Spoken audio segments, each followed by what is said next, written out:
Partons maintenant au Japon avec ce phénomène à peine croyable. Là-bas, 20% des plus de 65 ans vivent en dessous du seuil de pauvreté. Les maisons de retraite sont tellement chères que certains seniors n'hésitent pas à commettre des délits pour être incarcérés.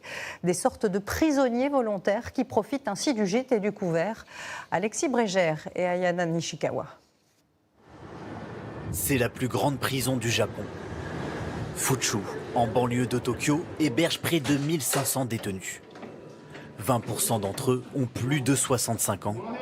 Ce matin-là, nous avons été autorisés à suivre un groupe de prisonniers. Regardez, votre pantalon est trop long. On peut faire un ourlet? Non, je vous amène l'autre pantalon. D'accord. Tous ont plus de 70 ans et certains approchent des 90. Même à un âge avancé, la prison ferme reste la norme au Japon. Lors des promenades, de courtes pauses sont obligatoires. Il faut qu'on y aille petit à petit. Je ferai une dernière pause là-bas. Dans un pays vieillissant, où les seniors représentent près d'un habitant sur 3, la délinquance vieillit aussi et le système carcéral s'adapte. Depuis 5 ans, la prison de Fuchu a instauré des séances de rééducation. Pendant que les plus jeunes travaillent, quelques détenus âgés font eux de la remise en forme. Des soins gratuits pour des prisonniers seniors. Rien de choquant ici au Japon.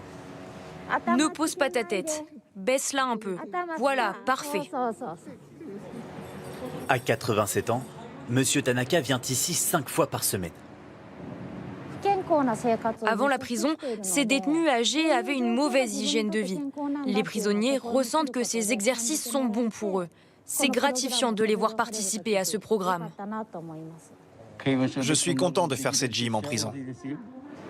Monsieur Tanaka en est à son 4e passage en prison en seulement 17 ans.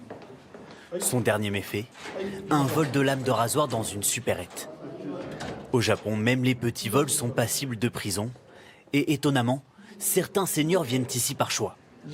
Allez-y, monsieur, rentrez. Les maisons de retraite sont hors de prix. Alors plutôt qu'une vie de misère à l'extérieur, ils commettent un vol dérisoire et optent pour une cellule avec une prise en charge totale.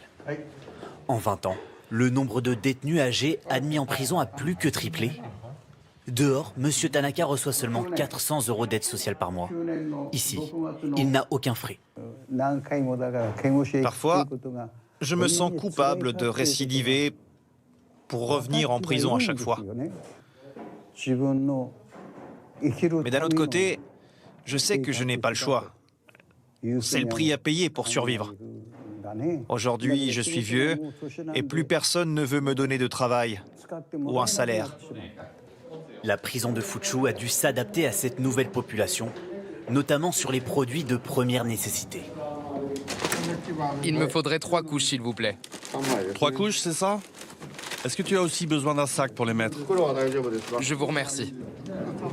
Plus de 1800 couches sont distribuées chaque mois. Yuji est gardien de prison depuis 20 ans. Aujourd'hui, son métier ressemble parfois plus à celui d'aide-soignant qu'à celui de surveillant pénitentiaire. Les détenus âgés sont trop séniles pour comprendre leur état. Une fois, j'ai demandé à ce que l'un d'entre eux me montre la douleur qu'il avait. Et là, j'ai vu de grosses engelures. Ils pensent que des antidouleurs suffisent, alors je dois rester très vigilant. Un prisonnier classique coûte environ 5000 € au Japon, mais les factures de soins peuvent vite grimper lorsque le détenu est âgé. Sur l'archipel, un senior sur 5 vit toujours sous le seuil de pauvreté.